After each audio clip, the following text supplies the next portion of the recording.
We are here for Ask Us Anything from Do This, Not That.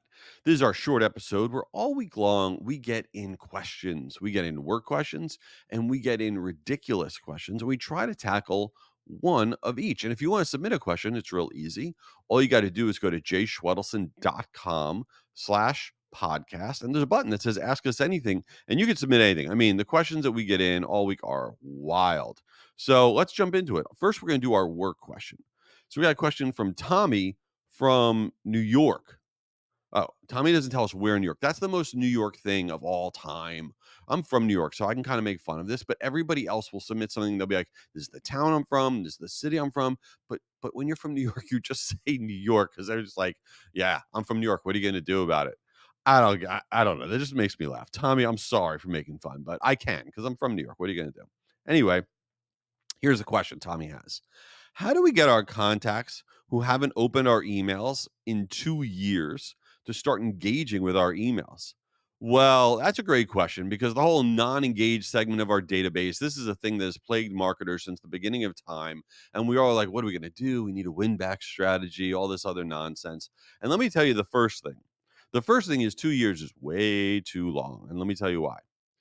60 days is the cliff. What? 60 days? Yeah, it really is. Here's something wild. If someone has not opened or clicked or engaged in your email in any way in over 60 days, that 60-day period, over 65% of those contacts who have not engaged with one of your emails for 60 days never will again. That is crazy. Think about it for yourself. Okay, you sign for a newsletter, you read it once or twice, and then 2 months go by and you have not looked at it. Do you go back to that newsletter? Maybe you do here or there, but you don't do it a lot, right? And there's a lot of times you never go back to it. So what we try to look at is after 60 days of non-engagement, we put forth a much more aggressive marketing schedule, maybe more enticing offers, more aggressive subject lines, more better content on the business side, anything we can do to try to start to win them back after 60 days. Because if you wait a year, if you wait 18 months, they're gone. I mean, think about it for yourself. You haven't opened something in, let's say, a year. And then all of a sudden, this marketer is going to write an amazing subject line. And you're like, I love this marketer. I'm all in. I'm coming back. That's a very, very hard thing to do. So 60 days is really the period you want to think about. Now, there is one tactic in terms of a win back strategy that actually does really well, but you really need to have thick skin and you need to have an inner fortitude to do it. What do I mean by that? So, if you want to win people back that have not opened your email in 2 years, like Tommy has asked about, what can you actually do? Well, the number one thing that you could do is a verification style email. A verification style email is when you're sending out an email to somebody who hasn't opened or clicked or done anything in a really long period of time, and you are making them feel that if they don't take an action, that something not cool is going to happen. So, for example, let's say you're on the consumer side, you would send out an email, and your subject line and the body copy would be the subject line would be VIP status colon still want discounts. And basically what you're saying is if you don't engage with this email, you're not going to get the discounts anymore. You're not taking the person off the list. You're not saying if you don't open this, we're taking you off the list, but you're kind of scaring them a little bit that they're going to lose their VIP status. Now, on the business side, the number one thing that works, and it works really, really well to non engaged contacts, is to have a subject line that reads like this: are you still with company name, right? In my case, are you still with Outcome Media? And question mark. When you send somebody that email, it freaks them out. It does. It freaks them out. And it works incredibly well. And then they open it up and they're like, oh my goodness. And then in the email it says, well, it's great that you're still with Outcome Media because we have this special piece of content that's perfect for you, or a special discount, or blah, blah, blah, blah, blah. Now, here's the good and bad about it.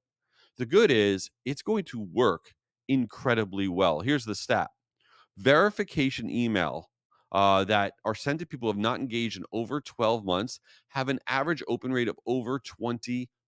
Now, you're saying 20% is not a great email open rate, but here's why it is incredible.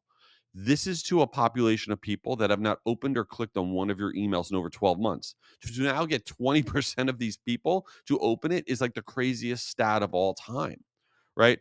So It works really, really well, but here's the downside risk.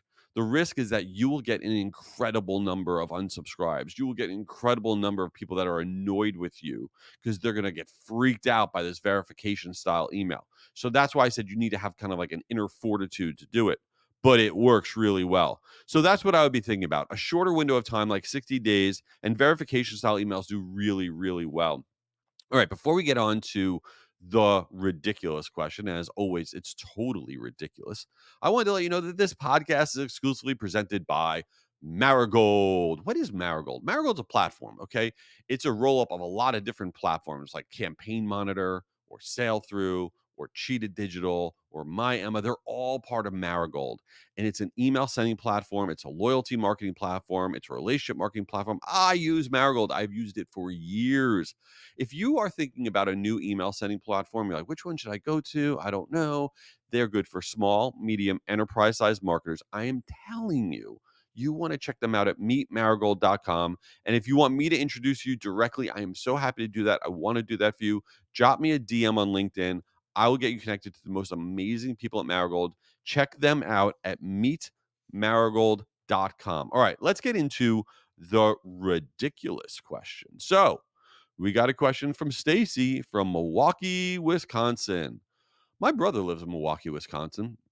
I like Milwaukee when it's not freezing. Although this whole Midwest thing where Midwest people kind of rename stuff or use different names, some of the names I can't handle. Like what I mean is like, oh, I want to get a soda. I want to get a pop. Who says pop? What is that? It's so every time I hear somebody say pop when they want a soda, I'm like, is that serious? Am I supposed to take you seriously? Right? Or we were somewhere and we were getting custard because that's what you get in the Midwest. And I heard somebody say, do you have any Jimmies? I go, what the hell's a Jimmy? And that's what some people call sprinkles in the Midwest. What?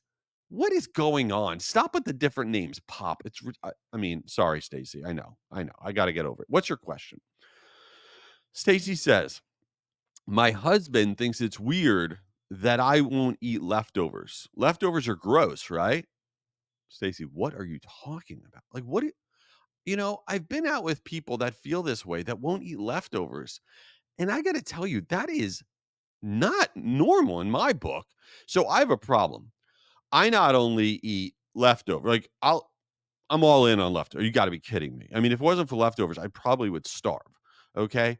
But my problem is, and so first of all, Stacey, you're crazy. Yes, and you need to eat leftovers. Stop that. I don't even know what you're dealing, what that is, but you need to stop it. Okay. But my radar, my rotten food radar is very, very, very bad. And this is something I've learned. So I go in my fridge, and to me, anything in my fridge is fair game, right? If it's in there, it should be something I should be able it's in there, so I'm gonna eat it because I'm an idiot. Okay. And so my problem is, and this has been going on for a really long time in my house. It's very weird. I never know when something is bad. So like, my wife would be like, can you get some cheese? Make sure it's okay, right? So I get the cheese out. I open up the little plastic thing, and I smell it. I'm like, it smells fine. I eat some of it. I go, I think it's great. And then I hand it to my wife. She goes, "What is wrong with you? There's mold all over. This is not okay." I'm like, what happened? I go, taste it fine. She goes, it smells horrible. Like it's not even close. And this happens a lot. Like does anybody else have this problem? I will taste something. They'll say, is it okay? I'll say, tastes great. And then my son will taste it because this is gross. I'm gonna throw up. I don't have the radar, the rotten food radar. I am missing this element in my brain, and I'll just eat things that are really, really, really outdated. So maybe I'm on the other extreme, Stacy. But first of all, you need to eat leftovers. Stop it. And I need to get trained on figuring out foods that are probably going to be the end of me because they're like way too old. And that I don't know what we just talked about. Anyway, thanks for being here. Hope you check out our longer episode at the end of the week. Leave this thing a review. Come on. And register for Guru Conference, the world's largest free virtual email marketing event, guruconference.com. I'll be there. Sarah Jessica Parker will be there. 20,000 marketers will be there. What are you doing? Leave a review. Don't eat bad cheese. Later.